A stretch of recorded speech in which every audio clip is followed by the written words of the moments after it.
This speaker series is meant to highlight the roles that structural, institutional, and interpersonal racism play in the development of public policy and its outcomes.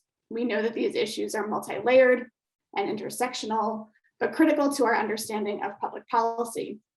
These are conversations and analyses that are essential to identifying the tools needed to create more racially just and equitable outcomes. Structural racism is a wicked problem, as we say in public policy, and if Jen Littlefield was here, she would plug our upcoming Wicked Problems event coming up. And we know that structural racism is both urgent and longstanding. The School of Public Policy is committed to raising awareness and leveraging our resources to engage in this work, and this series is one such example. Our fantastic lineup continues today with Dr. Victor Ray, and I'm going to turn it over to Professor Katrina Walsman, who's going to introduce our speaker. Thanks, Claire. I have the pleasure of introducing our impressive speaker today. Dr. Victor Ray is the F. Wendell Miller Associate Professor in the Departments of Sociology and Criminology, as well as the African American Studies Department at the University of Iowa. This year, he's also serving as a non-resident senior fellow in governance studies at the Brookings Institute. He received his PhD in sociology from Duke University and his bachelor's degree in urban studies from Vassar College. His research applies critical race theory to classic sociological questions to show how race shapes social processes typically considered race neutral, such as organizational policy. He's currently working on several projects, including a popular book on critical race theory that will be published in Penguin Random House, and a book on racialized organizations that's under contract with the University of Chicago Press. His work has been published in leading scholarly journals, including the American Sociological Review, the Annals of the American Academy of Political and Social Sciences, and the Sociology of Race and Ethnicity. He's won multiple awards in recognition of his work, among them the Early Career Award from the American Sociological Association section on racial and ethnic minorities, and the Theory Prize from the American Sociological Association's Theory section. His work has also been supported from funding by the Ford Foundation and the National Science Foundation. He is an active public scholar, publishing commentary in the Washington Post, Newsweek, and the Boston Review, among others. So with that, I'd like to welcome Dr. Ray to the University of Maryland School of Public Policy, and we really are looking forward to hearing more about your work and to learn from you. Thank you. Thank you so much for that kind introduction. And I want to thank everyone in attendance, particularly Dr. Wasselman, for extending the invitation and helping to arrange things. Today, I'm going to be talking about my collaborative work with Pam Hurd and Don Moynihan on racialized burdens, which brings my theory of racialized organizations into public administration scholarship. I'm also, as you mentioned, working on a book on race and organizations. So if you have any suggestions for what you want to hear more about, please, the book is in progress, and that would help me out. So the idea for this paper came about sort of serendipitously as I was casting about for what to work on next. I had published a couple of papers on race and organizations, and I was looking for a way to extend the applicability of the theory beyond sociology. Administrative burdens seemed like one avenue where unequal racial processes could occur in organizations, and it would also help connect my theory to race in the state. I had just ordered Pam and Don's book when Pam sent me an email and said they were also thinking about using my theory to sort of more explicitly theorize race and administrative burdens, and ask if I was interested in collaborating. I was interested in collaborating, so we got to work on this paper. We argue that administrative burdens can serve as handmaidens of the racialized state. The experience of discrimination by state actors and processes often occurs through racialized burdens.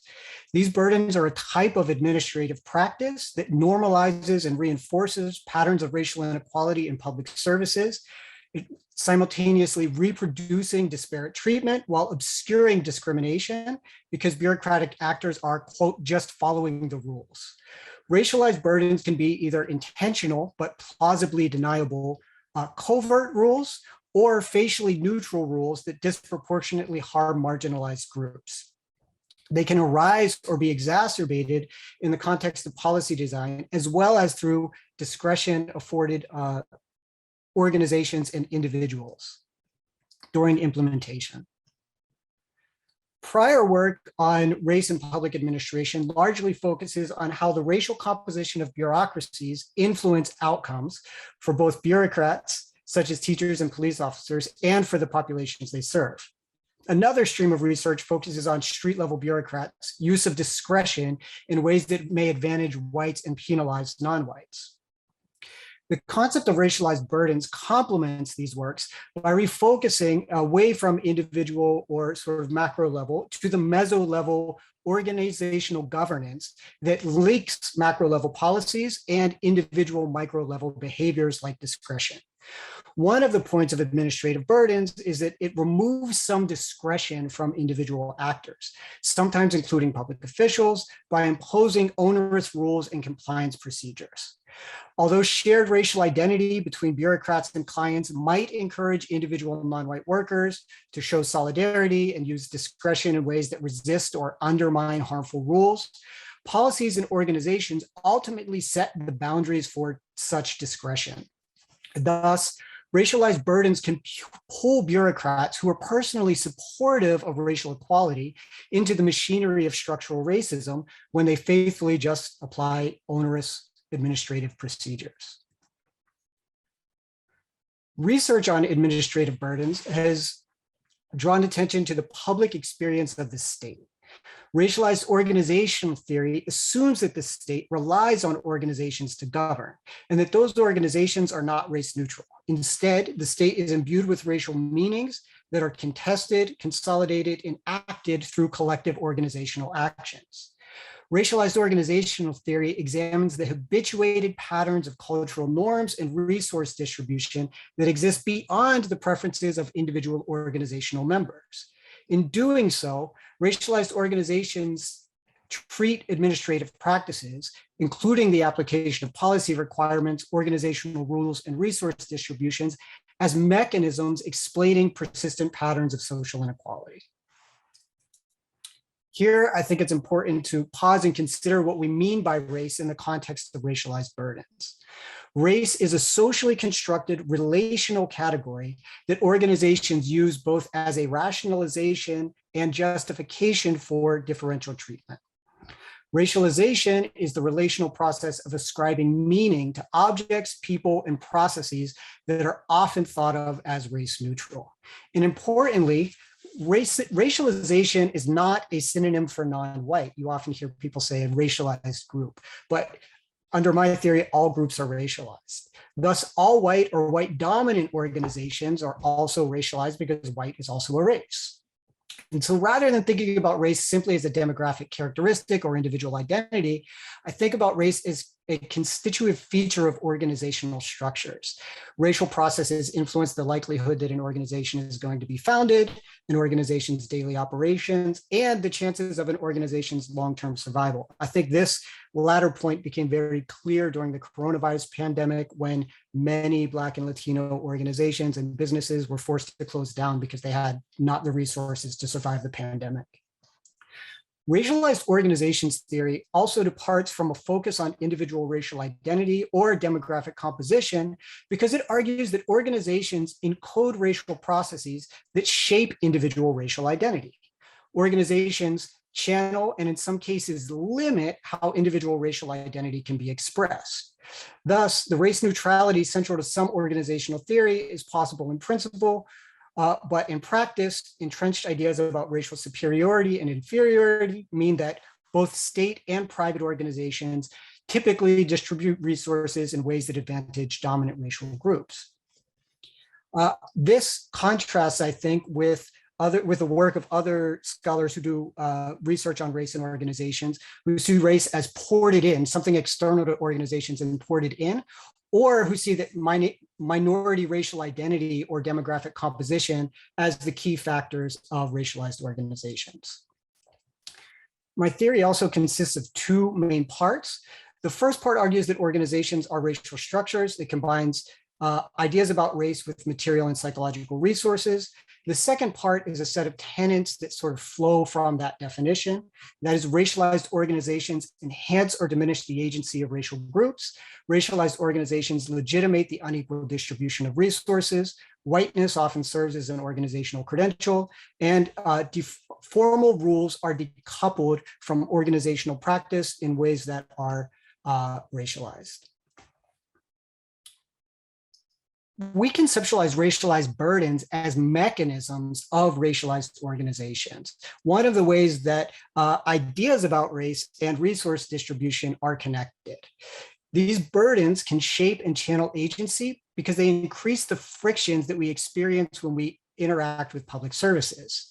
These burdens include three subcategories: learning costs, like discovering program eligibility, what forms need to be filled out, or how to apply for and stay on public programs; compliance costs, including filling out forms, documenting one's identity and legal standing, waiting in line, or responding to bureaucratic directives; and psychological costs, including stress, frustrations, anxiety, loss of autonomy, and a sense of stigma. So what basic theoretical claims become easier to discern and better grounded by synthesizing racialized organizations in the administrative burdens framework? First, we argue that synthesizing these two, because racialized burdens combine access to resources and ideas about racial groups in ways that typically disadvantage marginalized groups. So many of the administrative burdens prevalent in welfare programs, such as the elaborate documentation requirements to prevent fraud, are shaped by racist ideas like Reagan's welfare queen, which popularized the myth of rampant fraud in welfare programs with the face of a Black woman. These burdens then add labor, or the frustrations that come with dealing with bureaucracy, all disproportionately stealing time from racially marginalized groups. The daily interruptions and delays caused by racialized burdens make it harder for people of color to exercise their personal agency, and they reflect the state's ability to impose differential restraints on people's use of time. Individual agency is undermined to the extent that burdens frustrate their ability to pursue basic rights. Second, administrative practices can help launder racially discriminatory burdens through facially neutral rules and claims that burdens are necessary for reasons unrelated to race. This may be true even if racism is central to public or policymakers' views about these justifications, such as preventing fraud and undeserved access to resources. Administrative burdens often hide behind the legitimacy of the programs they are attached to and the public values those programs seek to achieve. Legitimating subtle barriers to program access helps policymakers and organizations appear neutral in principle while reinforcing inequality in practice. Third, and I'll go into this more below, racialized burdens may emerge as more explicit forms of racial bias in policies or organizational practices becomes illegal, politically untenable, or culturally unacceptable. Our work is complementary to prior theories, outlining the relationships between policy and race, and allowing us to connect those theories to public administration practice in a novel way. First, Sauce and colleagues elaborate what they call the racial classification model that argues that race becomes important in the policy process when policymakers use racial categories and associated group stereotypes to create distinctions in policy outcomes. The racial classification model is a micro-level cognitive one, focused on the likelihood that policymakers will use racial cues. Racialized burdens are one way these micro-level cognitive foundations can be institutionalized in meso-level organizations that mediate between citizens and the state. Second, the mechanisms of racialized burdens meet the disproportionality and decentralization thresholds that Michener identifies as sufficient conditions for scholarly attention to race. Racialized burdens disproportionately target marginalized groups and are decentralized because implementation often resolves to state and local functionaries, as well as private agencies contracted out by the state. Even as some aspects of administrative burdens may emerge from discretionary action on the part of the street level bureaucrat, they are often incorporated into the legitimate rules of an organization or policy design, thereby compelling participation. I would also argue that it's important to note that individual discretion of a bureaucrat is only matters because they can distribute the resources of an organization, the power granted to them by dint of that position. To remain employed, following the rules requires workers put aside their personal aversions to differential treatment. A personally anti-racist bureaucrat who is just following orders may further institutionalize racism despite their feelings.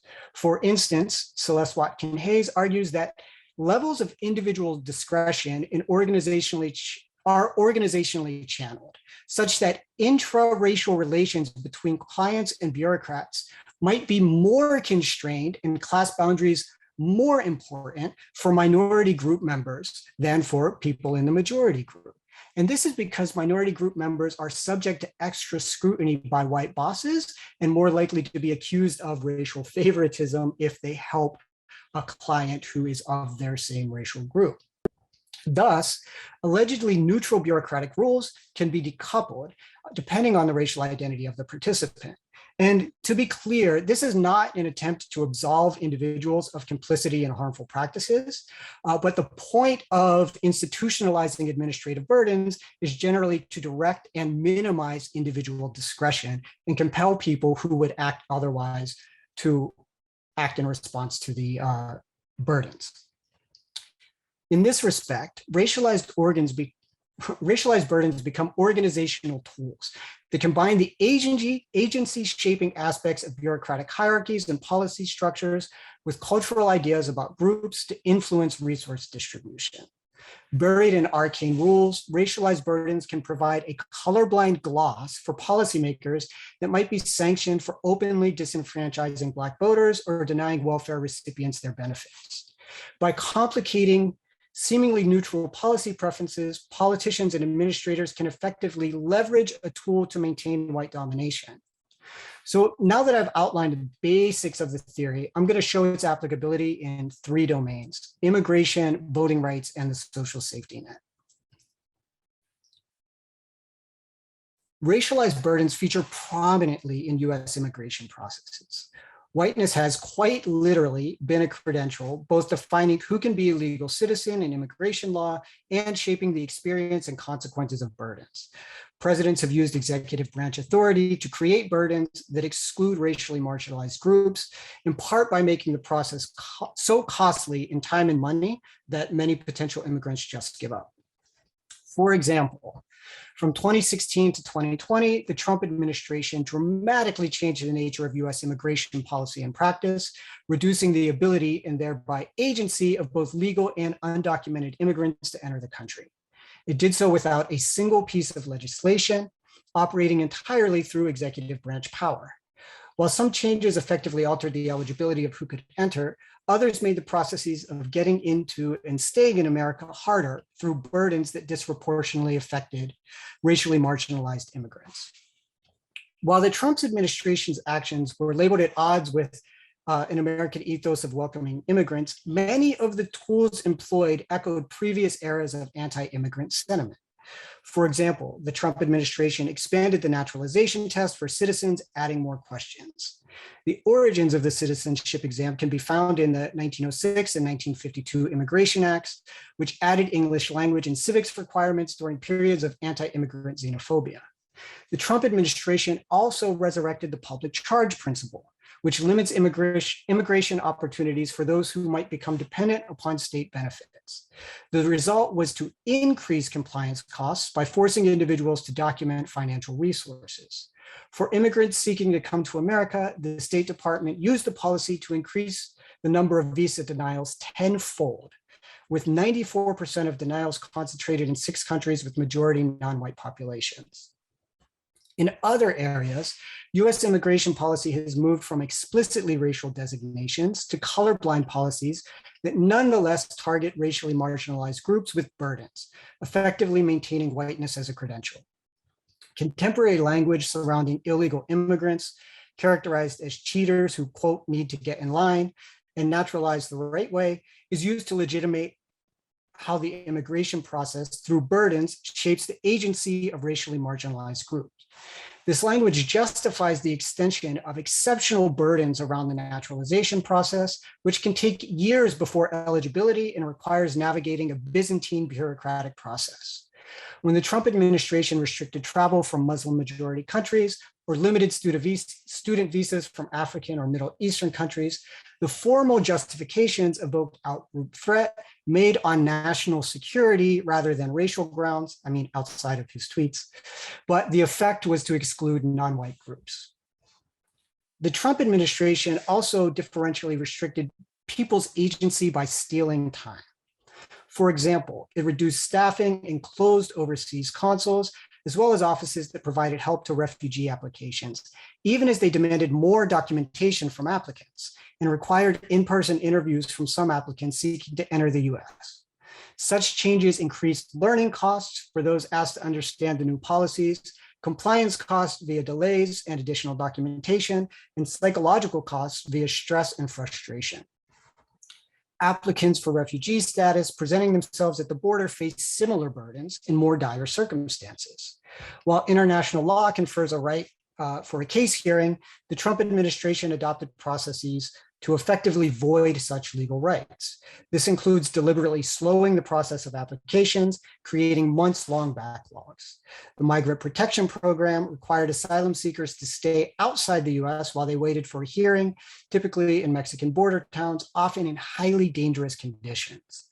New interview standards compelled asylum seekers to provide material documentation of the risks they face, and in many cases, it was impractical or impossible to attain those documents. Excuse me. As grim as these policies are, we can find parallels in US history. It's not just the Trump administration.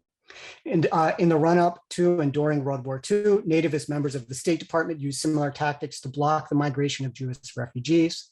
And the purpose of these burdens has been to make the US immigration process so costly in times and resources that potential migrants lose agency and give up. Racialized burdens have long been used to disempower and limit what is perhaps the most important form of agency in a democracy, the right to vote. Following the 13th, 14th, and 15th Amendments, the architects of Jim Crow were forced to create an illusion of race neutrality, even as they designed race-targeted burdens. Ostensibly race-neutral literacy tests and poll taxes disproportionately applied compliance costs to Black Americans, eroding their democratic agency. Recent work has unearthed the centrality of burdens to disenfranchisement efforts and their long-term consequences. The 1898 Louisiana Constitution was typical in its use of burdens via literacy tests, poll taxes, and property requirements that effectively eliminated Black voting participation. A formerly race-neutral grandfather clause that exempted anyone who had voting rights prior to Reconstruction and their sons and grandsons. This clause, of course, only benefited whites. The net effect of this was long-lasting, as Black voter participation in Louisiana was above whites prior to the Constitution, and it didn't return to parity until more than 100 years later. The past decade has seen a resurgence of burdens in voting. Such burdens reflect a growing partisan belief that limiting the ballot helps the Republican Party and a judicial willingness to allow restrictions, most notably the Supreme Court overturning parts of the Voting Rights Act in 2012. Since the 2010 election that empowered Republicans, 15 states passed voter ID laws and 12 states have made it harder to register, including mandated requirements to purge voters from the rolls. 10 made it more difficult to vote early or absentee. Both historically and today, whiteness serves as a credential easing access to the vote. Whiteness in the Jim Crow era largely exempted voters from the burdens that disenfranchised Black Americans. The alleged impartiality of poll taxes was belied by their prohibitive expense for impoverished Black sharecroppers or by the requirement forcing Black voters to go before notoriously brutal Southern sheriffs to register. In some cases, Black voters had to bring white witnesses to register, making whiteness a literal credential for voting. White and Black voters both took literacy tests, with Black voters tests held to higher levels of scrutiny or often just tossed out. Discretion and the decoupling of formal rules and organizational practices plays a critical role in how burdens are racialized. In the Jim Crow era, state legislatures gradually invested more discretion in election officials as tools like poll taxes were declared illegal, under the assumption that street-level bureaucrats would use their discretion in ways aligned with the politicians' desire to help illiterate white citizens and block Black citizens by humiliating them, working more slowly, demanding excessive documentation, or imposing more difficult literacy tests. For example, a politician in Alabama called for literacy tests to include subjective elements, such as the ability to interpret the Constitution, to, quote, give certain discretion to the board of registrars and prevent them from registering those elements in our community which have not yet fitted themselves for self-government. While such overt discrimination is unlikely today, maybe, clerks enjoy significant power that can allow them to adjust voter participation consistent with their preferences. For example, one audit study found that local election officials were less likely to provide a response or quality information to Latino sounding names relative to white ones. And minority groups are consistently more likely to be asked for IDs, and the differences are more pronounced in states where poll workers have greater discretion. Today, registration and voting frequently require state-issued IDs, which are less widely used by Black voters. Longer lines and wait times decrease turnout, and these burdens disproportionately fall on Black voters. One study found that voter IDs increase wait times in polling places used by Black voters, but strikingly actually reduce wait times for voters in white-dominated voting places.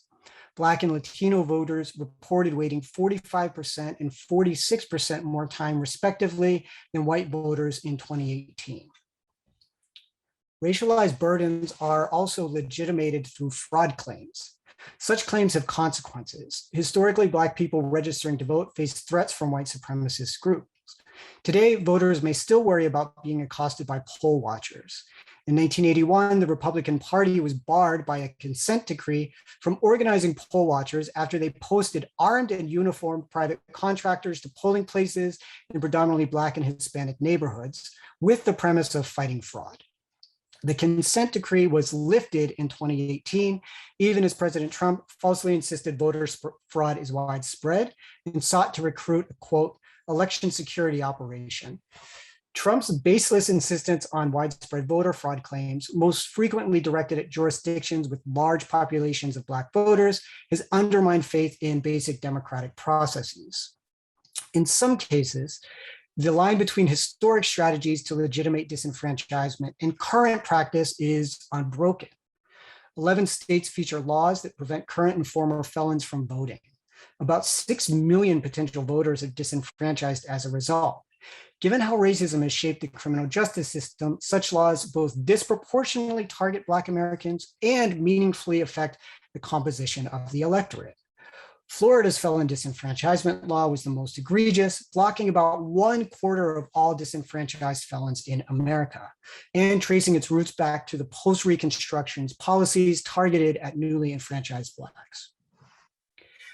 Popular efforts to restore the franchise to former felons were blocked by new administrative burdens. In 2018, Floridians overwhelmingly voted to eliminate the felon voting ban. Immediately after, Republican legislators required an estimated 800,000 felons to pay off court fines and fees before they could vote. The fees are a compliance cost that can amount to hundreds of thousands of dollars. The link between payment and voting evokes poll taxes of the past. Former felons also face considerable learning costs. The fines and fee system can invoke multiple jurisdictions plus for-profit private debt collectors. Strikingly, according to the 11th Circuit Court of Appeals, the state has no obligation to tell people how much they owe or whether they've met these requirements. Potential voters also face the psychological costs of stress and uncertainty.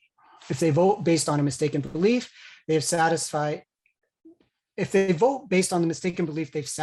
these requirements, it's a felony that could put them in prison. Such burdens are successful at maintaining the status quo. 2 years after the referendum striking down the law, just 8% of eligible former felons had registered to vote for the 2020 election. The social welfare system in the United States has been embedded with racialized burdens throughout its history. Both the design and actual distribution of these benefits, which comprise 40% of the federal budget, inhibit the agency of Black Americans, stealing their time while simultaneously legitimizing the racialized distribution of benefits by limiting access with the justifications I've talked about previously, fraud and deservingness. Black and Latino Americans are more than 3 times as likely to say they've experienced discrimination when applying for welfare services or public assistance because of their race. These burdens are enhanced in the context of high levels of bureaucratic discretion, or their decoupling of formal rules from organizational practice, which allows for biased administration. In this segregated and decoupled system of benefits, whiteness again operates as a credential, more often shielding white Americans from the consequences of these burdens. Racialized burdens were present at the origin of the first major US welfare system, pensions for Civil War veterans. Here, colorblind laws failed to account for Black veterans' differing historical relationship to citizenship, with the result of both undermining their agency and legitimizing unequal benefit distribution. The many limits on Black agency under slavery created a kind of path dependency that carried over into bureaucratic procedures following abolition. Black veterans were less likely to be literate, less likely to have the financial resources necessary to engage with bureaucrats and navigate arbitrary bureaucratic hurdles. And because many dropped their enslaver's name following emancipation, newly freed slaves often lacked the paperwork necessary to satisfy documentation requirements. As a result, a much smaller fraction of Black veterans accessed these pensions relative to their white peers. Black veterans of World War II faced similar challenges, and racialized burdens also reduced their agency while legitimating a decentralized process of benefit distribution that was stacked against them. The GI Bill was a federal program and ostensibly colorblind in the promise of benefits, but Southern senators, whose votes were necessary for the passage of the bill, feared that such benefits would undermine the Jim Crow racial order. And so the program was designed to filter federal resources through local VA offices.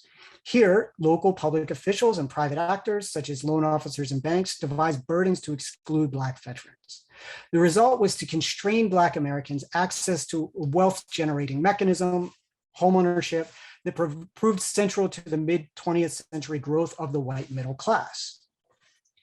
Contemporary racialized administrative burdens and social welfare programs are rooted in the historical design of these programs, a design that provides a legitimate cover. Racially marginalized groups are more likely to be served in means-tested social welfare programs that impose higher levels of burdens, including TANF and SNAP.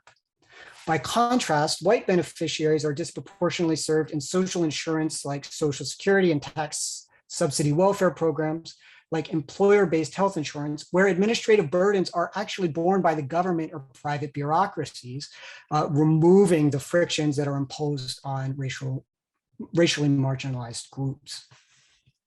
The shifting of administrative burdens from the state or organizations to beneficiaries for means-tested programs has significant consequences in terms of stealing time from racially marginalized groups and in terms of their access to benefits. Means-tested benefits like SNAP or Medicaid require lengthy eligibility forms, substantial documentation of employment and earnings, interviews, and a recertification, sometimes as frequently as every 6 to 12 months. By comparison, one only needs to fill out a short form to receive Social Security. The government and employers keep track of marital status and lifetime earnings to define eligibility and benefit size. The differences in racial composition of these two categories of social welfare programs, and thus the racial distribution of administrative burden, are large. Black people are twice as likely to rely on Medicaid coverage and 2/3 as likely to have employer-based health insurance. Black women, as compared to their fraction of the population, are more likely to draw on means-tested benefits, whereas white women benefit more from spousal and survival Social Security benefits. None of this is to say, of course, that white beneficiaries are immune from administrative burdens and welfare programs. The collateral damage that these policies inflict on low-income whites actually, I think, legitimates claims of race neutrality and the denial of intent.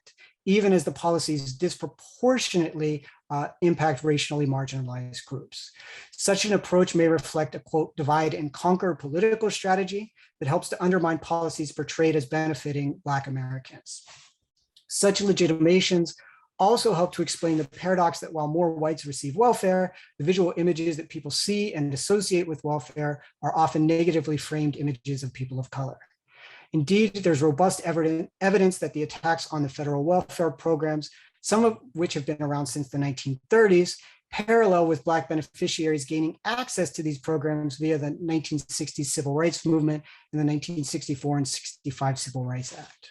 Further, the number of Black beneficiaries on state caseloads correlates with more punitive welfare rules, such as harsher sanctioning, specifically losing benefits when beneficiaries make procedural mistakes, such as missing an appointment with the welfare officer.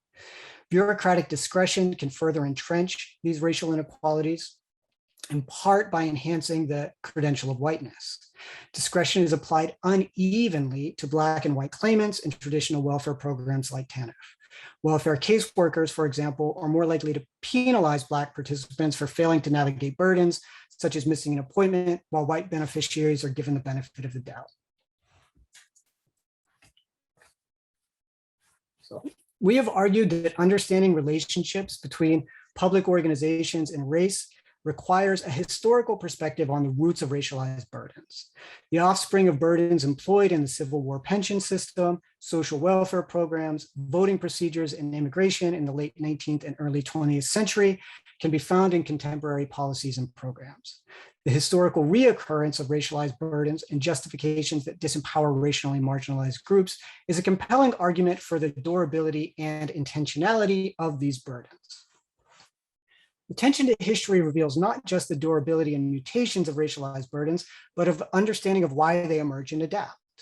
Across our examples, racialized burdens can be most easily observed when forms of overt racism are no longer viable, deemed illegal or politically unacceptable, but racial intent remains. In immigration, xenophobic statements of political sponsors can occur alongside the imposition of burdens that claim race neutrality. In voting, Jim Crow era burdens emerge after the Reconstruction Amendments and evolved as tools such as literacy tests are gradually deemed illegal. Relaxing constraints, such as the Supreme Court decision removing preclearance provisions of the Voting Rights Act, gave new life to a wave of burdens. And the close connection between racially coded dog whistles around welfare and racially impactful burdens shows how burdens bridge illegal racial discrimination and legal racially disparate outcomes. Close attention to justifications is important because public actors might rarely provide frank displays of intentionality regarding race. Certainly, we see examples of explicit racial invocations in the past, but we can't find examples today, such as Trump's justification of extreme vetting of immigrants. A second and more frequent type of justification uses the language of seemingly neutral administrative values, such as efficiency, innovation, or modernization. Administrative justifications also rely on claims about fraud, illegality, or lack of deservingness. The latter type of rationalization reflect a third type of justification from the political domain, one which is not explicitly racial, but relies on coded language that plays upon broad stereotypes. Public campaigns against welfare, voting rights, and immigration all rely upon racialized tropes of deservingness to justify adding administrative burdens. Racially marginalized groups are presented as threats. People intent on taking something, welfare benefit, citizenship, a house in a historically white neighborhood, or the right to vote that they haven't earned, they don't deserve, and aren't capable of managing. Regardless of the setting and dynamics, a disciplined search for racialized burdens allows us to uncover and compare aspects of the administrative state that are usually kept hidden. The concept of racialized burdens also shows how structural racism becomes institutionalized by state organizations distributing resources. Because racialized burdens are often facially race neutral, studying them can show how racial inequality is reproduced while concealing or providing an alibi for the why.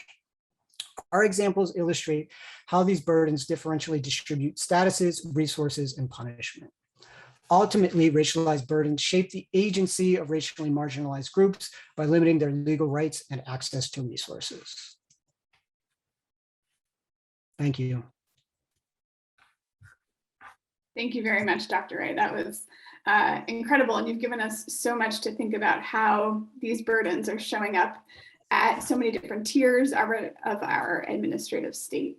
I'm going to be moderating our Q&A today, so please begin sort of formulating your questions, and you can use the raise hand feature in the Zoom if you want to audibly give your question. Ooh, and we're already getting some coming in, and we'll also be monitoring the chat. So please, Lester, join us with the first question.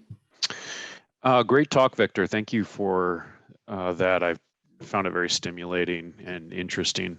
So one of the things I found most interesting is really, I think, central to this idea of racialized burdens, and that is that, I mean, there seems to be kind of a contradiction or a conflict here that I'm hoping you can help me with, and that's refers to this concept of legitimacy. And so these racialized burdens, one of the reasons I think that people endure kind of putting up with these racialized burdens is that the organizations that are responsible for them have a kind of legitimacy to them. And so I think you said early on, you referred to it as hiding behind the legitimacy of the organization. But the tension here, of course, is that if these racialized burdens are too much or too onerous, that can undercut the legitimacy of these organizations as well. And so if we're not careful, we can get caught in a kind of circular, well, they endure these racialized burdens because they have legitimacy, but well, where does this legitimacy come from? If there's too much of these racialized burdens, legitimacy won't be around for long. And so I'm wondering what your thoughts are on legitimacy. How is that maintained? How is it fortified?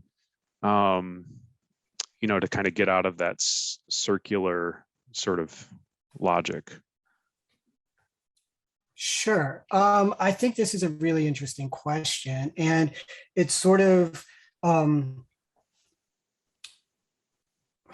to answer this. So I think I'll go to the history of civil rights movement organizing and the administrative burdens around voting that I talked about a little bit, right?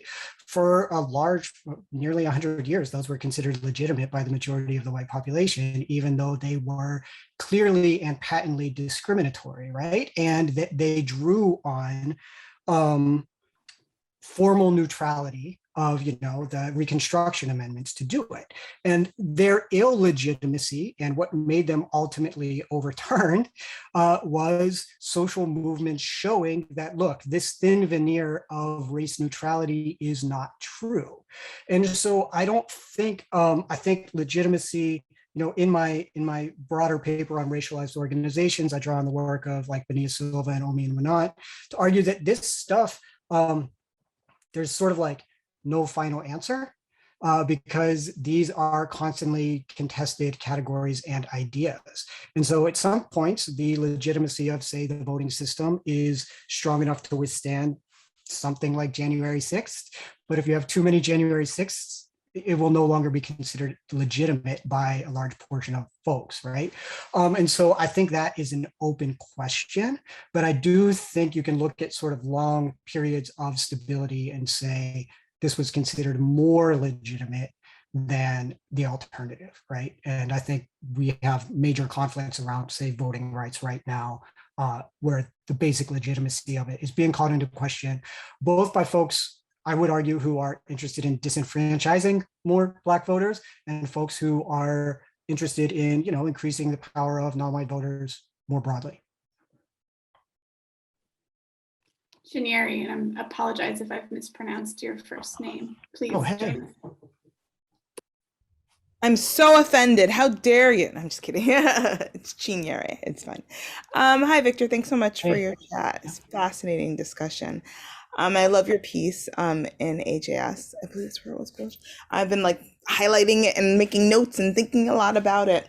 And one of the things that I wanted to know about was how you think about applying racialized organizations to healthcare.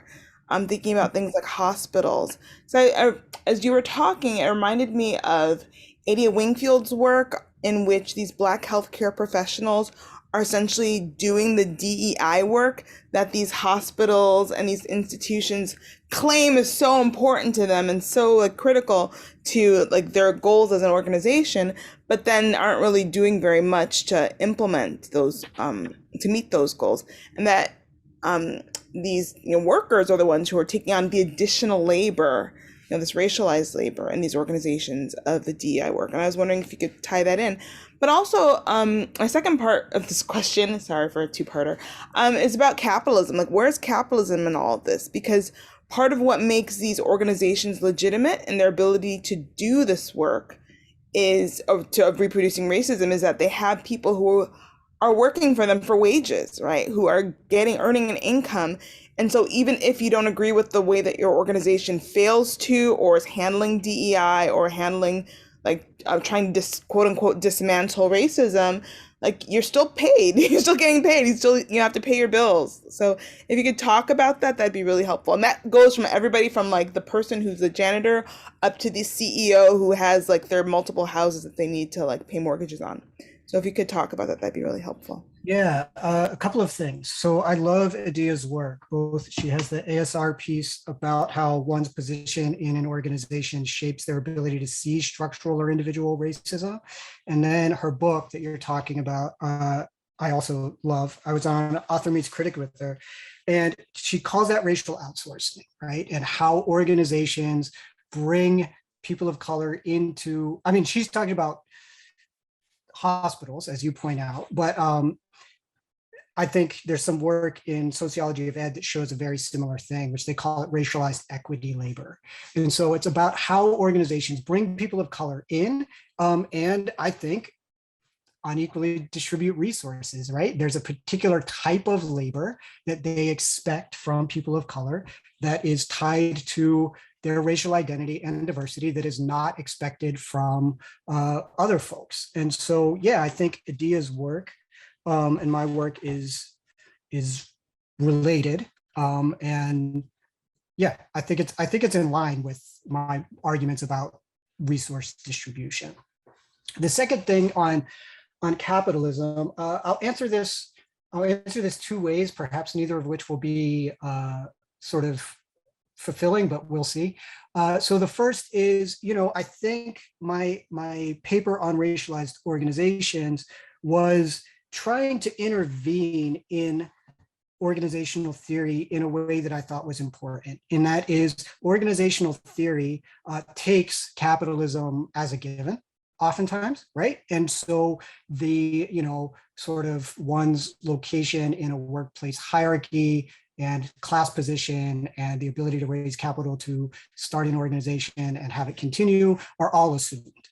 And so what I was trying to do was say, like, look, racialized processes should be assumed in a very similar way, not identically, but in a very similar way. Sometimes those processes intersect with capitalism. Sometimes, like this kind of work that Adia is talking about, it's somewhat distinct, right? It's slightly different in that a white worker and a Black worker at the same level of an organization might interpret racism or their experiences with structural or individual racism very differently because of how organizations treat different racial groups, right? It's not, and my question isn't just about like at the individual level, like the work that the Black professionals are doing, although that's what I emphasize. Yeah. But also, like, you've got this institution that's claiming to be all about serving populations of color, right? And trying to attack racial inequities in healthcare.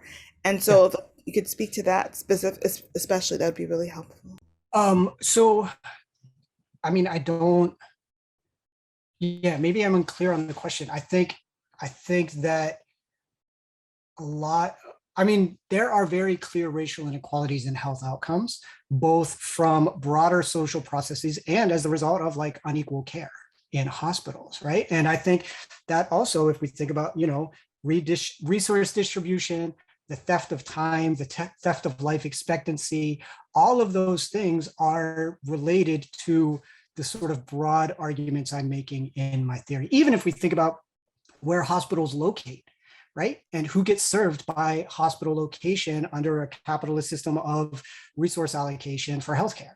And so, yeah, I mean, I do think that there are a number of ways my theory applies. I have a piece that I wrote with some folks at, well, it's in the, what is it in? Annals of Internal Medicine on racialized organizations and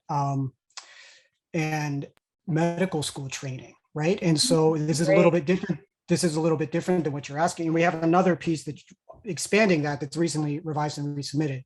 But it looks at how medical school training and sort of the institutionalized processes of medical school training disadvantage applicants of color and in ways that could have downstream effects on the health of people of color broadly.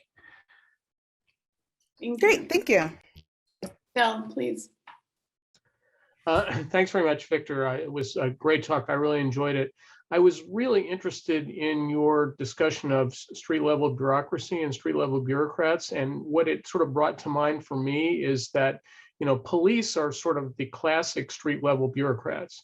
And I think a lot of the issues that people have been legitimately pointing to about the behavior of police has to do with the individual discretion that police officers have, kind of at the level of individual interactions with citizens. And so I'm wondering if, in the context of that and in the context of the whole sort of defund the police movement, if you've been thinking at all about, how your theories and how the general sort of issue of racialized burdens kind of intersects with something like the defund the police movement. I'm not sure on the defund the police movement. I will talk about police as street level bureaucrats and how I think about it. So yes, so there's a recent piece in Science. I think it's in Science. I am blanking on the folks' names, who showed that sort of demographic composition of police departments, greater proportion of Black officers does decrease some of the sort of harassment that folks of color complain about, right? So on the one hand, I would say, yes, I can see how that could be the case in some instances. On the other hand, I would say that policing as an institution in the United States is heavily racialized. And I would point to something like New York's Stop and Frisk program that in 2012 stopped more Black and Latino men than lived in the city, because it stopped many of them more than once, right? And that was carried out by Black officers, white officers, Latino officers, Asian officers. And so I think, and that is, I think, a clear administrative burden. You have people who should be presumed innocent walking down the street and being stopped and frisked repeatedly by police officers, regardless of their race. So that is a policy. And, you could have individual level officers, as I say in the paper, who are opposed to that policy. But if they disobey their commander, that means they potentially lose their job. And so one of the things that we are trying to get at, and I talk about this in my Racialized Organizations paper too, is the ways in which, when we talk about structural racism, a lot of times people are like, oh, there's no people there. And I'm like, no, there are people there. And those people are often compelled to behave in ways that in their principle, they would be opposed to. And I would use the example of us as people at higher ed, or myself, when I think about, the correlation between like SAT scores and people's income. And I'm like, this is fundamentally unjust, yet I'm in a system that rewards people. And I participate in that system by educating those kids, right? And so it's a way in which I am compelled by my location in an organization and a broader institutionalized system to really pretty frequently do something that principally, in principle, I am opposed to. And so that's what I'm trying to point to with how administrative burdens compel action from people. Thank you. Meg, please. Yeah, hi, Victor. Thank you so much. I've worked around racial disparity for a long time, and then every now and then I hear something that makes me want to punch the wall all over again, which is what you said today about military veterans. we get enamored with our stats and data, but there's a story there that's just really touches me. I just, the implications of that. So just thinking that without Black veterans, the outcomes of many of our wars would have been quite different. And yet you're saying they're still struggling and with healthcare benefits and their own benefits. Yeah. Anyway, the UMD works a lot with the NRO, which is an officers training grade program, and I teach in it. So, and I live out here in Annapolis and work at the U.S. Naval Academy. So I was just looking real quickly at stats and seeing that such a still low number, only 6.7% of the Naval Academy admits are Black or African American. That's even lower than Asian and Hispanic. And women, 28%. Glad women are there, but only admitted since 1976. But I guess it's more of a comment than a question. But just to say that I appreciate your work, and this kind of information just really needs to get out there. Things we get blind to. I certainly do. It just really touched me this morning. Thank you. Thank you. I do actually want to respond to this a bit, if that's okay.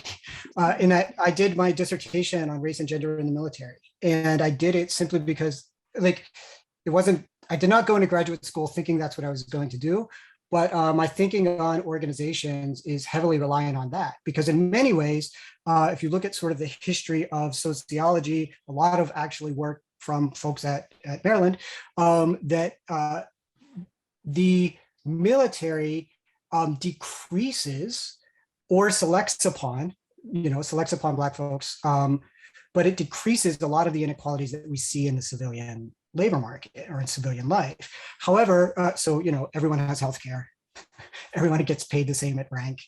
There are certain things that are really good, but if you look, there's a whole host of stats, at least at the time, these are probably updated and I haven't kept up, but at least at the time when I did my dissertation, which, Black folks were less likely to be promoted. They were more likely to experience certain forms of discipline. Discrimination was so backed up at the point there was like a backlog. They have equal opportunity officers like everywhere, yet there was a backlog of complaints because they can't take their complaints outside of the sort of chain of command, right? And so for me, the military was it's like lurking in the background of my theory, but it was one of the organizations that I was thinking about in terms of, like, on the one hand, they've done a really good job dealing with some of these issues. On the other hand, there's still serious challenges there's still serious challenges. Thank you so much. I'm going to take your work to a class tonight and see what they have to say. Okay, thank you. Okay. Rob. Yeah, Victor, it's a very important work. And it, analytical as it should be. But you're describing a caste system. It's been under construction since 1705, I think, 300 years. And a remarkable amount of it is either still in place or gets re-added. And yet, increasingly, this structure is increasingly seen, for the most part, as inconsistent with the interpretation of fundamental principles in the United States. It wasn't always the case. It is pretty much the case now. So this structure of racialized barriers has to have weaknesses. There have to be parts of it that could be pulled out of place to make other large parts collapse. Now, I know as an analyst, you've probably been reluctant to go there, but if you were to suggest points of attack, what would they be? This is a good question. I think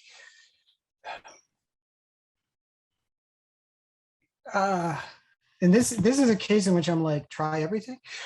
So I think Right. as you're saying, like this is a structure that is like deeply institutionalized in the US. I would also say in the Racialized Organizations paper that we're drawing on, I talk about sort of social movements pushing to alter some of these things. I talk about sort of the broader geopolitical debates that were happening. So, you know, with this sort of current panic around critical race theory, Derek Bell's interest convergence thesis has been prominent again, in which a number of, well, Derek Bell and then some historians confirmed that part of the changes in the racial structure of the US and the civil rights movement were at least partially a response to concerns about communist propaganda against the United States. And so those are sort of like, oh, and then, you know, things like war, migration have altered race relations. The Great Migration changed a whole lot about both the South and the North, right? And so that was another case in which sort of the legitimacy of the Southern system, you know, folks fled the terrorist system of the South and were undermined the legitimacy of it by doing so. So those are sort of big ways. I think smaller ways are think about what levers individuals have in terms of how resources are spent, what they can do in an organization to change the distribution of resources. I think a lot of times when we talk about racism and racial inequality, people revert to I'm a good person, and you very well may be. Everyone, like, people want to be good people, but what I'm pointing to or trying to point to is the way that which even good people contribute to these systems. And so think about how people can exempt themselves, right, or make small changes. Peter. Oh, Peter, you're on mute.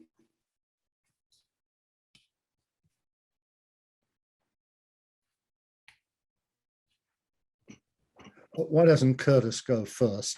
Make sure that he gets his question in.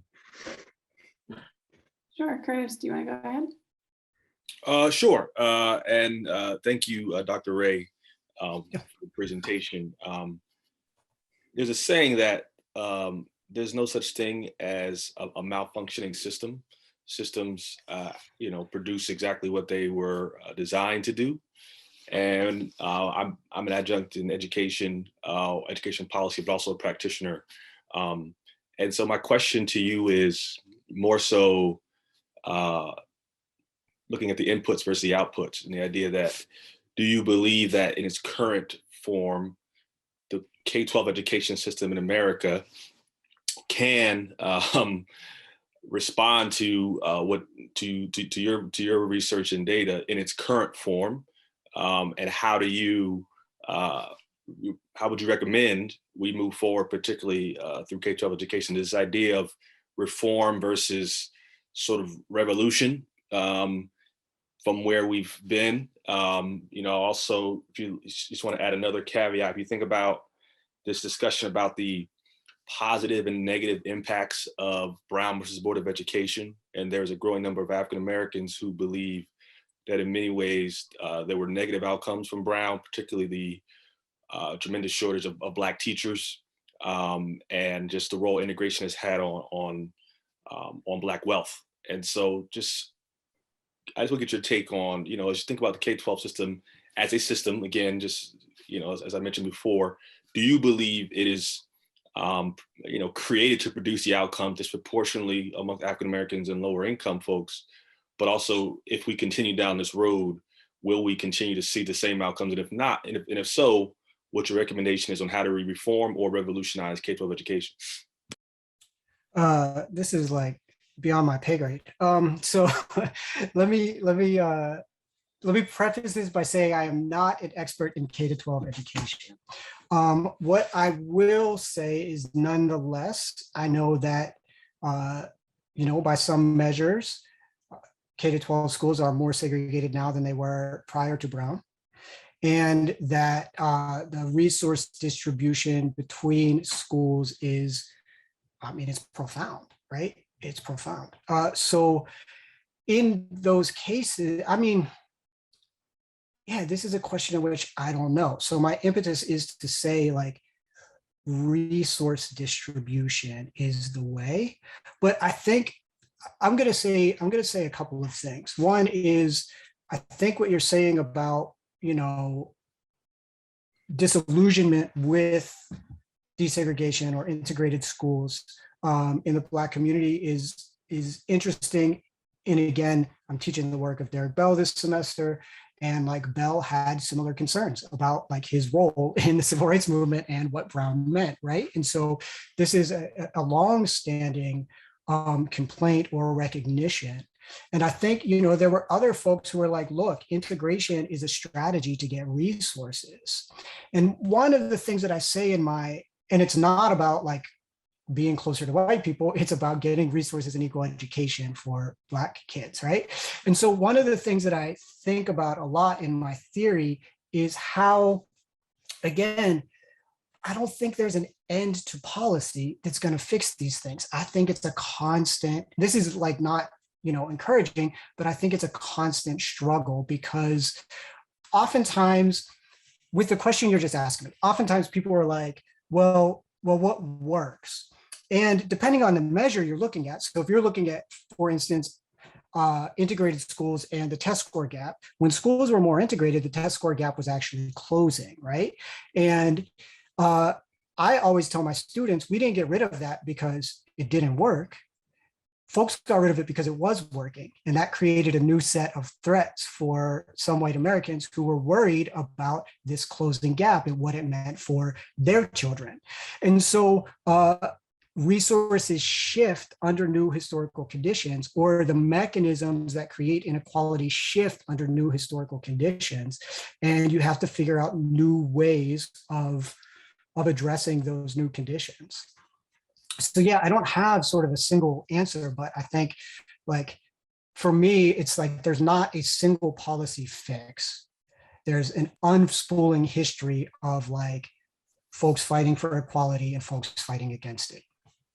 No, thank you very much. I'll just sort of add, I mean, if you look at New Orleans, and folks, you know, question where they are now, but there's at one point in time where they could have created a whole new system. They did in some form through charter schools, but we'll never have opportunities like that where you could literally start an entire system from scratch with resources. I mean, how like, I mean, this is my ignorance, but like, how is that system performing? Well, again, I mean, you have, you know, New Orleans for some is the fastest growing district as far as to student achievement. Yeah, New Orleans students versus those throughout the state of Louisiana. And so, you know, my work with the Progressive Policy Institute actually looks like and highlights what's happening in New Orleans. But obviously you have folks on the ground who have a different perspective. But if you look at the data as it relates to Katrina post, there's talk about, you know, obviously how folks who came back, what the campus in the city looks like pre and post. But if you look at Washington, D.C., New Orleans, Denver, Indianapolis, all those 4 school systems have made the most gains in closing the achievement gaps within their cities. Cool. Peter, can we get a quick version of your question and maybe challenge Dr. Ray to answer it briefly? Sure. So I have enormous sympathy with your statement that recommendations are beyond your pay grade. That's absolutely my own view of, you know, we're academics, we're not good at that stuff, even in a policy school. But my question is about American exceptionalism. So all your examples are about the US. My guess is this is not a uniquely American phenomenon. Can you say anything about that? So what I can say about that is my specialty is the US, so that's what I focus on. I can also say that since I published my paper, a number of folks have taken it up in other places, my theory of racialized organizations. So there's some work on Brazil, looking at like sugarcane growers and the workers there. There's a paper that a student in the UK just contacted me and said they have a paper forthcoming on the National Health Service as a racialized organization. So one of the things I put in the initial paper was like, it's in the first footnote, it's like, I'm talking about the US. I think from what I've read about places like Brazil and South Africa, there may be parallels there. but we need like empirical work to show those parallels. I'm not going to assert them out of hand. Is that brief? I muted myself. That was perfect. Thank you. One of the things I've loved about this Q&A is that everyone is bringing their own research and practitioner questions to your work. And to me, that speaks to the importance of what you're doing and the value that you've brought to our speaker series today, that everyone can see an angle or sort of an access point in what you're doing. So on behalf of the School of Public Policy, thank you all to our guests for being here, but most importantly, thank you, Dr. Ray, for sharing your expertise and your wisdom and your insights with us. Thanks for having me.